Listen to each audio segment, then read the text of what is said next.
should they at least say hi only? Then they can do that only. Yeah. But you know the other thing, the second issue that will come up will be, why are you taking so long to reply? Because the reasons why men sometimes don't text you when they're online, they'll be like, I'm busy. So once I initiate a conversation, you'll start complaining, why are you taking so long to reply?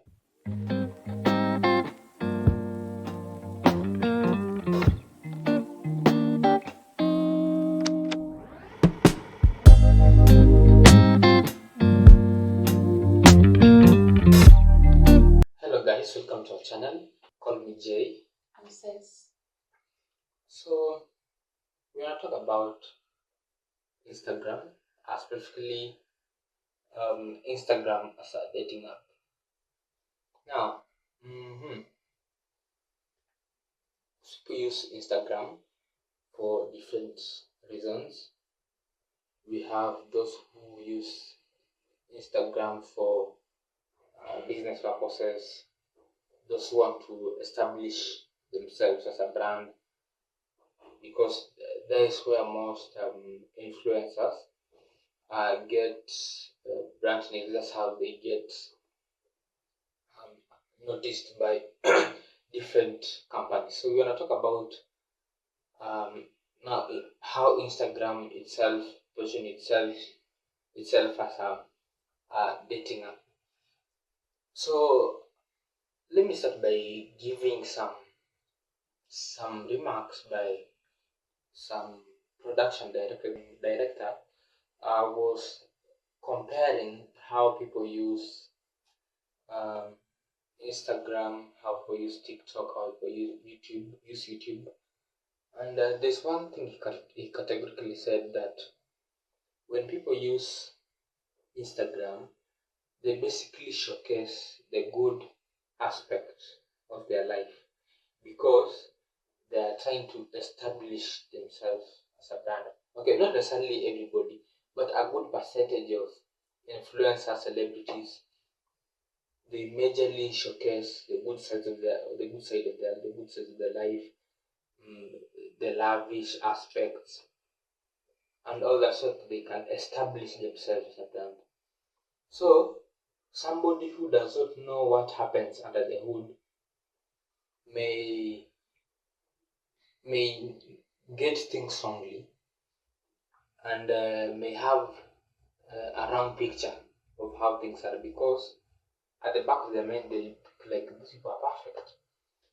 So we want to see how the fact that some people use Instagram and how it affects the entire dating experiences. So I know in one way or another, somebody has ever gotten into your DMs and they're like, hey, beautiful, especially men get into DMs, hey, beautiful, and so on.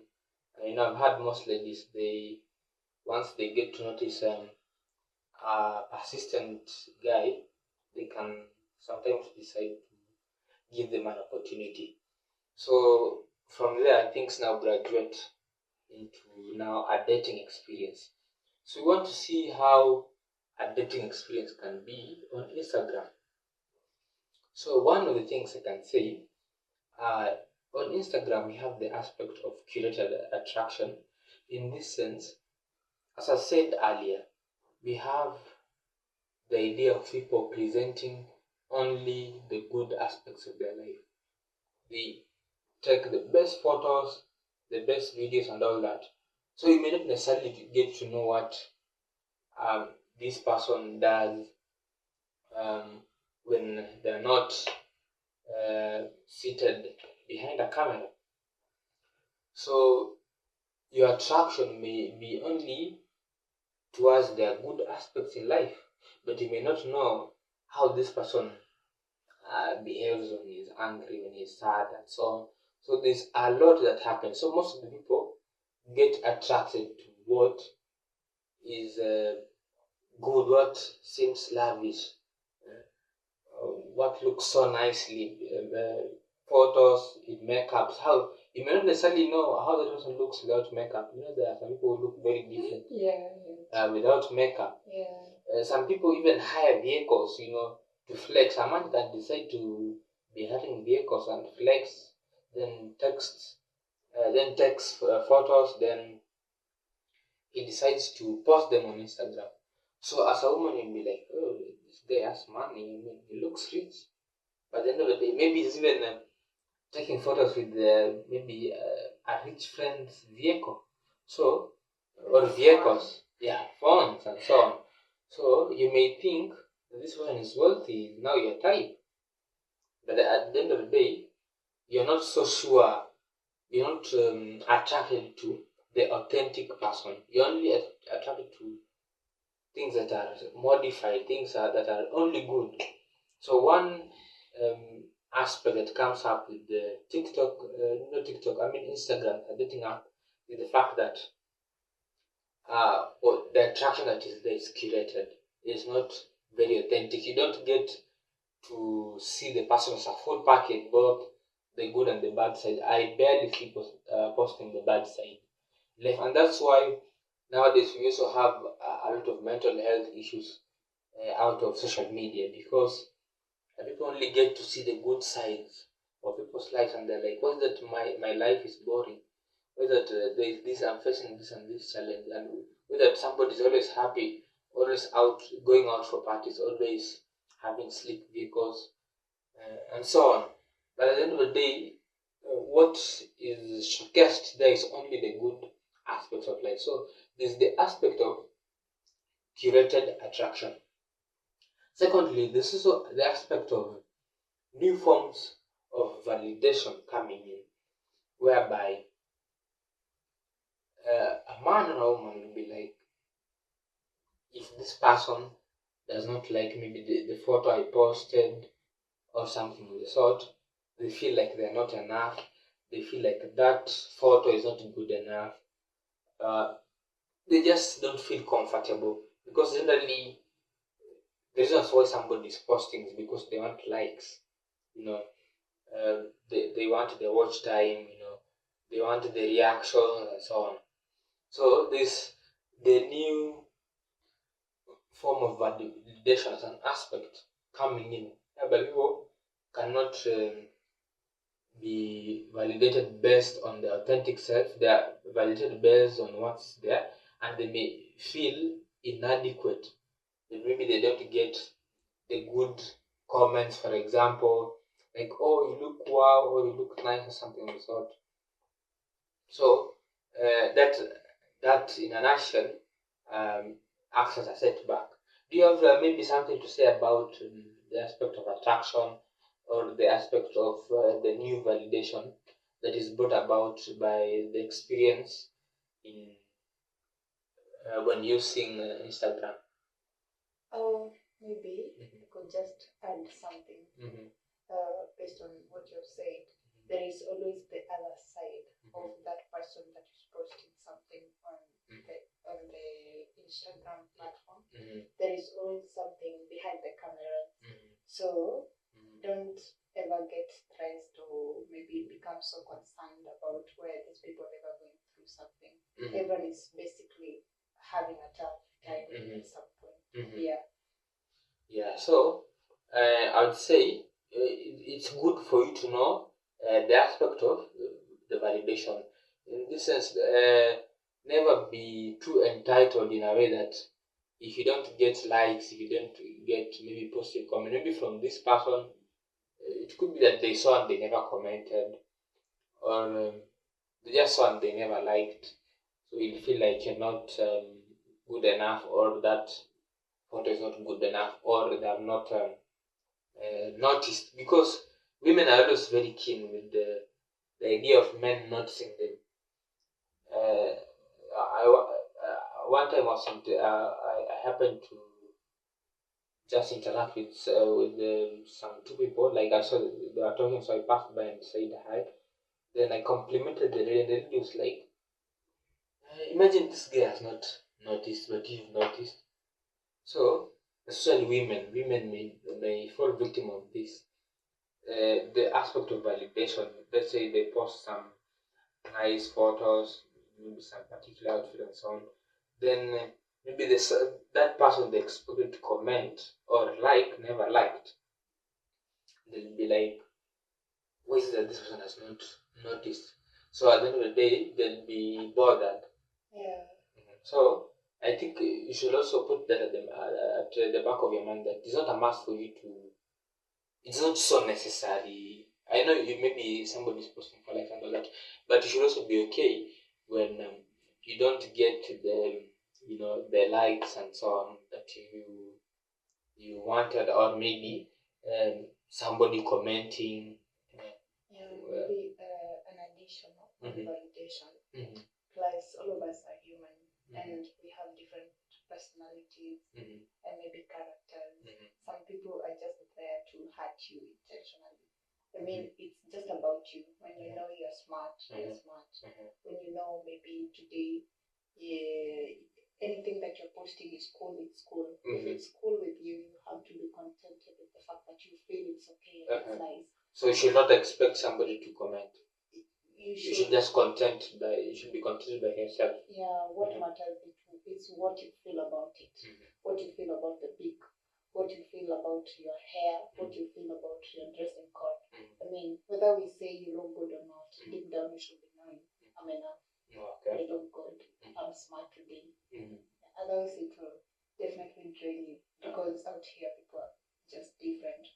Some people are just there to hurt you. Yeah. Also, new form of validation. But under that, I would also say somebody may feel embarrassed when they get funny reactions on their posts.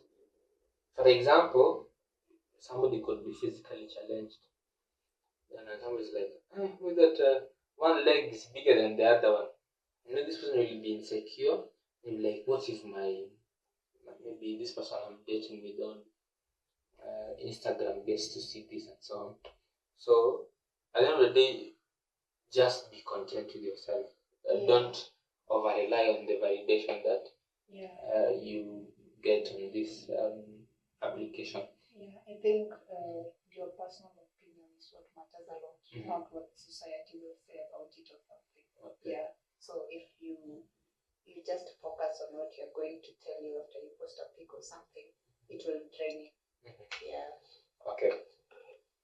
Next, I'll also talk about the comparison aspect, whereby once people start dating and stuff, some people choose to date privately. Some people choose to post about what's happening in the relation and so on, in the relationship and so on. So you'll find that at the end of the day, there's the aspect of comparison. That comparison trap that comes in. So you'll find that there's that comparison, for example, between a couple or sets of people in a relationship. They'll be like, I think that couple is doing this, you should also do this, or that couple has done this, we should also do that, or that couple has achieved this, we should also strive to achieve this, of which is not necessary, because at the end of the day, life isn't about competition. So there's no point in people competing to do what others are necessarily doing. See, especially right now we have a lot of lifestyle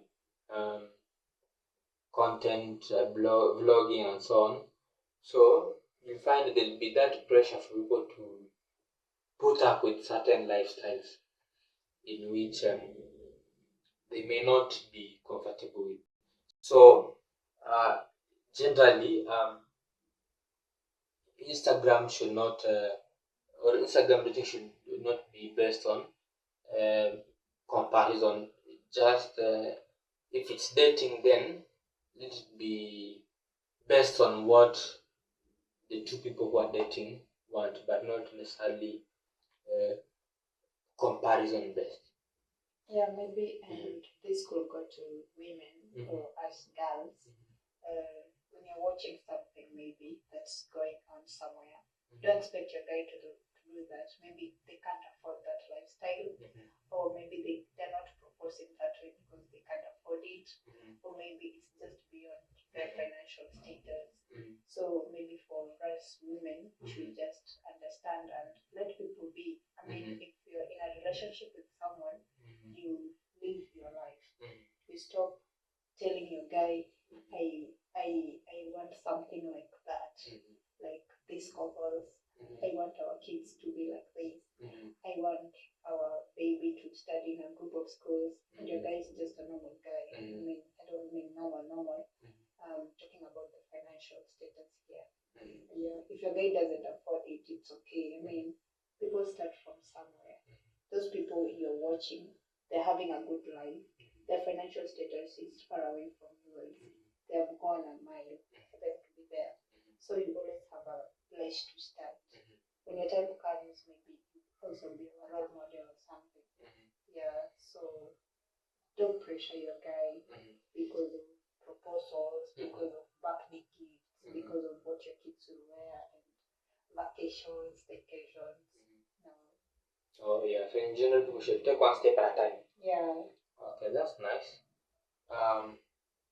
Another thing is long distance connections. For example, if let's say you decide to slide into somebody's inbox and maybe they are on another continent. Let's say one is in North America and the other one is in South America.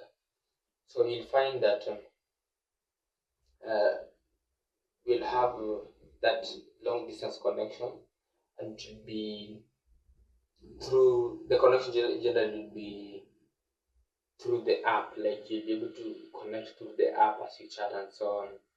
Yeah, so there's that aspect of long distance connection, of which not so many people are in a position to do. So some people prefer people within their proximity. Some are okay with long distance, but again, for people with the trust issues, I think they may not be okay with the idea of Instagram as a dating app. But if you're open-minded and you can do it, then it's just good to know that you can have a long distance relationship, which is very possible, but it also has its own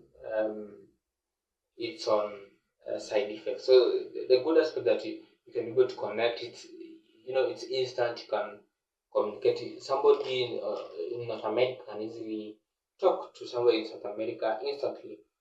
But you see now, the challenge is to be long distance. So you'll have to be open to that idea. Next, I'll talk about the idea of ghosting. Maybe because you got the next. Still on the long distance, sometimes it's just okay being in a long distance relationship because it limits, reduces the familiarity. You see, when I'm too familiar to you, I know everything about you. I see you every day. At some point, I start seeing you're not interested because you're always here with me every day, every day. I know what you want. I know how you talk. Like I never miss you. So the familiarity thing, and once I'm too familiar with you, start being boring. Oh, okay. Yeah. So let me ask you the question. Okay. If you're too familiar with me, then I start getting boring. Am I the cause, or are you the cause, or is the distance the cause? If we are together. Yeah. Now the aspect of being boring. Who is the cause? I think it's just the thing is it's just natural when you're with someone every day. They just become boring because there is nothing new about you. There is nothing new about our conversations. I mean, you've already told me everything that I need to hear. I know how you do everything. Yeah, like nothing new at all. So I will at the end of the day find you boring. Yeah. That's why when you're living with someone and you stay together, at some point when they're saying something, you're not even paying attention. You don't even listen. I mean, when I cry, you will be used to that. When I'm in the bedroom, I scream, then you come and find it's a cockroach. Next time you won't come. and maybe it's a snack. Okay. So you're getting used to my screams, and it becomes more familiar to you. So you'll be like, that's my girl, I know her. She always screams every time. So do you think the issue is so what should people do then instead? What's the solution to that? Pop in and out, in and out, in and out. I mean, when you're just here. So who should pop in, the guy or the lady? Anyone. Anyone. Just to break the Then how will people handle marriage if because in marriage you're with that person? How can people go about that? At least one goes for a job away. He comes in the evening. Then the couples who stay just in the house and doing maybe the online things. Yeah, maybe if I could remind you, the COVID time, it was difficult. Like you're staying in the house with your guy, with your husband and kids. You're not used to seeing your guy from 6 to 6 in the evening. So it becomes an issue because you're always seeing him and you are used to him, everything that he says, how he says things, how he handles things. Then you're like, oh, okay, I think I need something new. Yeah, I mean when you're too familiar to something and when something is maybe common to you, you can't tell me you could be eating rice. Okay. It will become boring. Who is the so it is who is mandated to bring up the new experiences? Is it the man or the woman? The guy. Yeah. But where do these experiences? We don't have a chip in our brains that is responsible for bringing new experiences in relationships. I think the guy. So, let me tell you, sometimes usually a tall order for us. It's never automatic that you'll have, because there's no school that it becomes a tall order, and like there's that pressure for you to always, even in chatting, to always bring something new. Like it's not so easy. Because for me, if I expect something naturally, if I expect something to happen, then I'll be down to initiate it.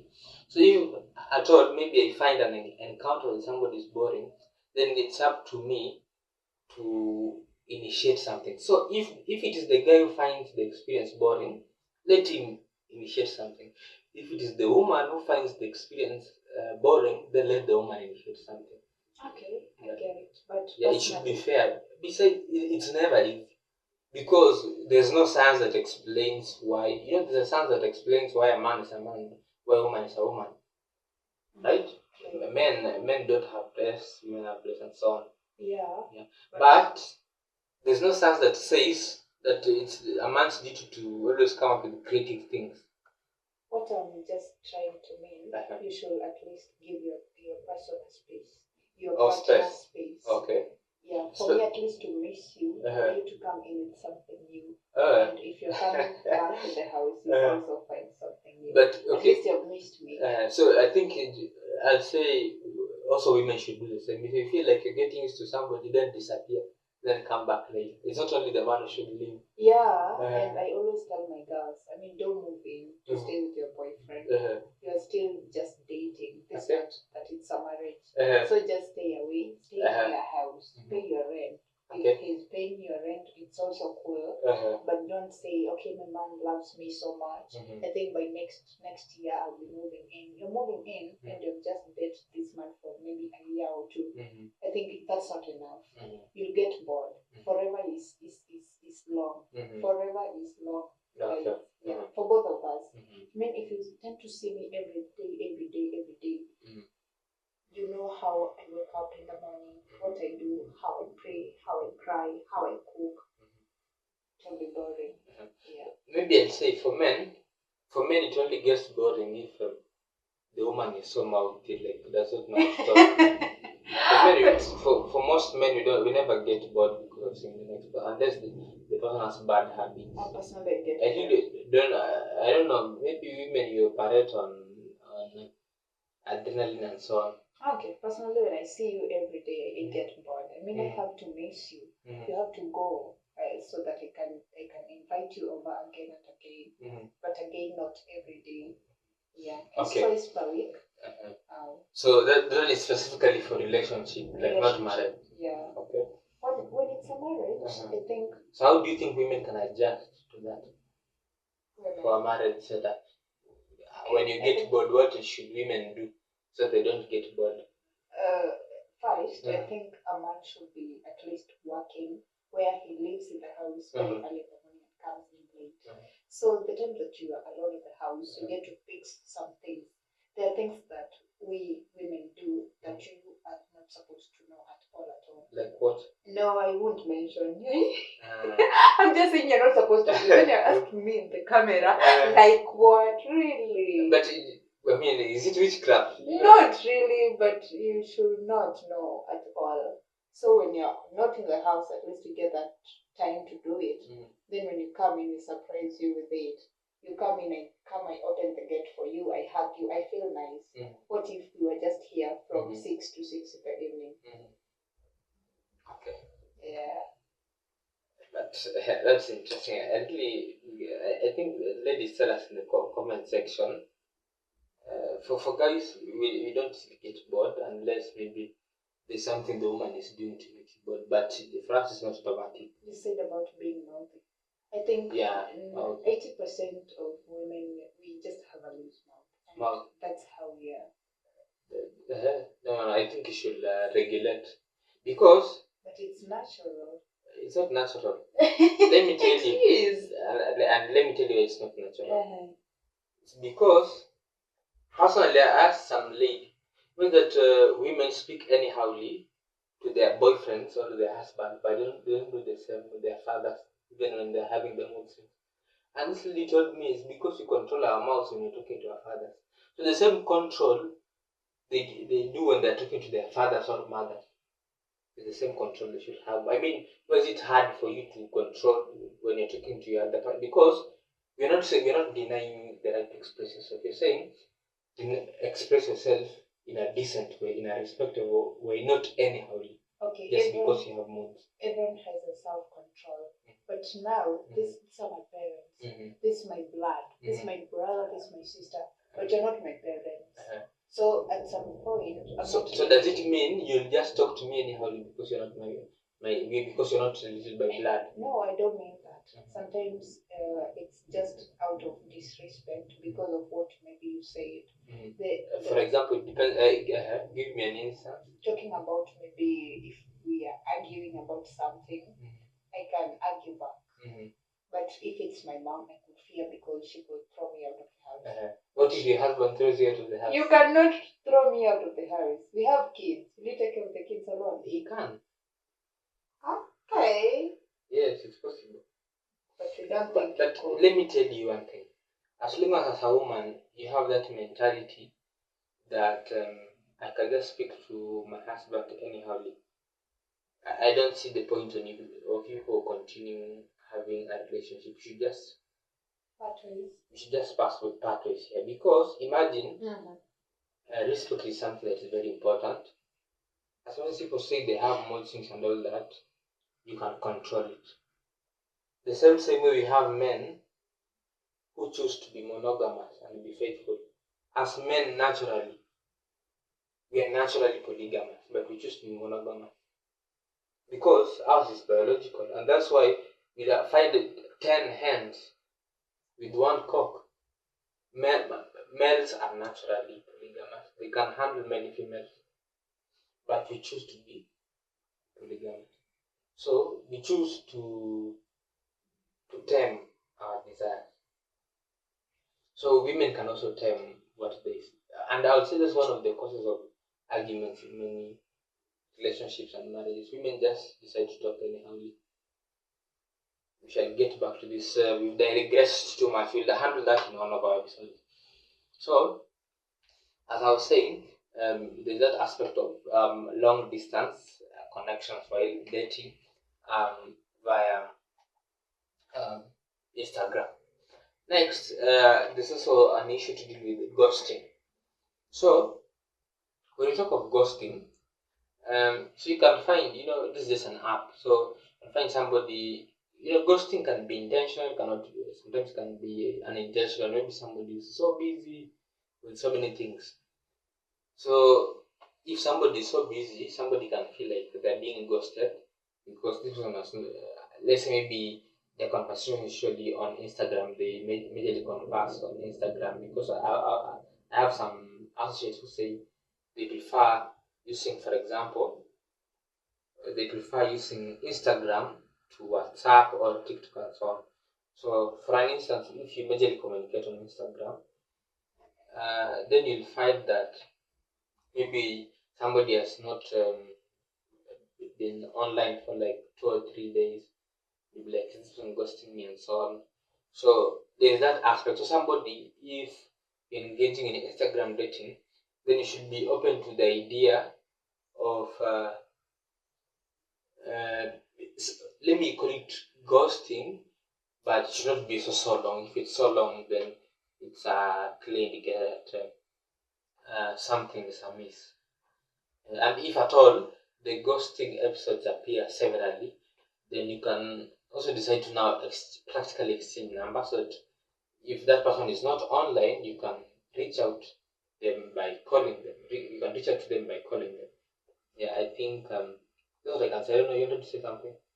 Maybe I could say that happens mostly to us women.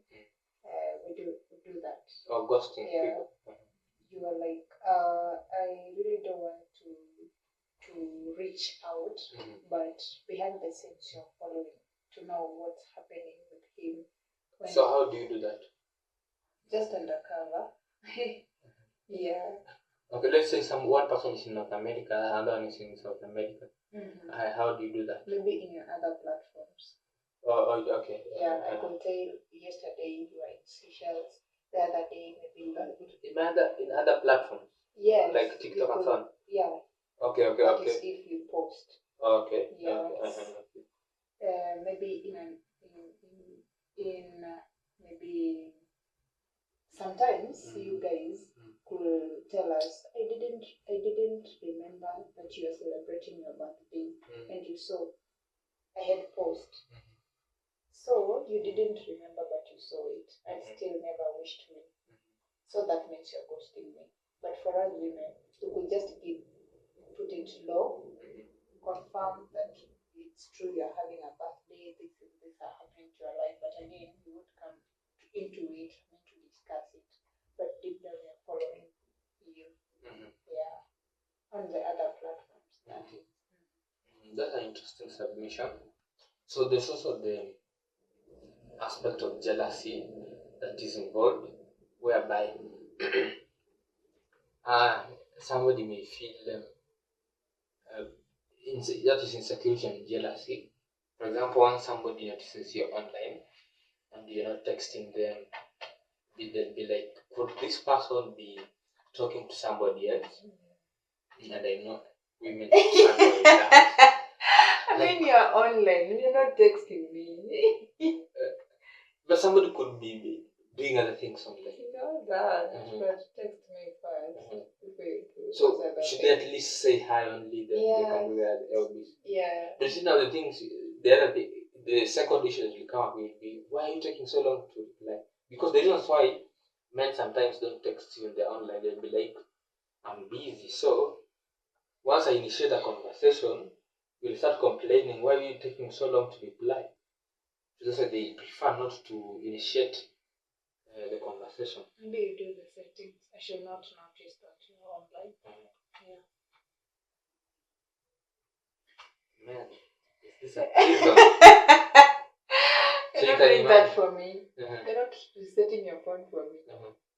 It's doing that for just for me knowing. No, technically it's for you because you're the only. I mean, you're taking a deep breath when I said you can reset your phone. Settings. That's when I go through. Anyway, yeah. So this the aspect of insecurity. Somebody could feel like you're talking to somebody you're not necessarily them. So when you're online, and in the rest, realistically, you could be just doing your own things online. Let's say if you're a freelancer. Let's say if you have some business communications to make, let's say you're browsing, you're searching and so on. Maybe you're watching some content online, let's say you're watching some good podcast like this one. So there's that aspect of somebody feeling that this person could be talking to somebody else. And also the aspect of jealousy. So once they feel that this person could be talking to somebody else, then jealousy comes in. And from there, people start exchanging words and things go south. But true love is jealous. True love is jealous. If you don't feel that, you don't love. Yeah, true. Yeah, I kind of understand it's jealous, but it should be jealous only under some context, not every now and then. People should not be too insecure. Yeah, be insecure. But I also believe if you really, it also depends with your trust fibers. If you really have good trust, I think you may not easily develop insecurities, unless we have also partners who are so clingy. So if that person is clingy, like they want to be with you all the time, then that now can be also, because by the end of the day, you want their free space. Don't be also so clingy. Just give you some space, because they'll also get bored. Yeah, so give people some free space, at least, to be who they are, to do their other aspects of life, and it will also bring some thrill when you at least now get back to talking after some time. That person gave you time to do your thing. You also gave him or her time to do their thing. So there should be that also personal time, not constantly being clingy on this person. I think insecurities, they should be there, but Insecurities. Yeah, I mean. No, jealousy can be there, but not insecurity. Why should you be insecure? You can eliminate The fact that the fact that you're insecure, it means you have some aspect of trust. You can be jealous, but not necessarily so insecure. Like, what should? Because once somebody is insecure with you, they'll be always on your neck. Like, what are you doing? Who are you doing with that person? So me, I found you with this, which will keep the other person uncomfortable. Okay. So you can be jealous, we understand, but don't be insecure. The fact that you're insecure, it means that there's a trust issue. So you think there is existence of relationships where people are not insecure? Yeah, everyone is insecure. They trust each other, so they don't need to be insecure. It's very possible. No way. It is. It's very possible. For me, I've seen couples who are not insecure. They trust each other, and they're doing very well. Yeah, so it's very possible. Personally, I'm never insecure. So. Okay. Can you say insecurities are related to maturity in a relationship? No, not necessarily. Okay, there's the aspect of maturity, but also there's maturity in the sense that you believe maturity. Let me explain maturity in this sense. Believe that you have to give people their personal space. Okay.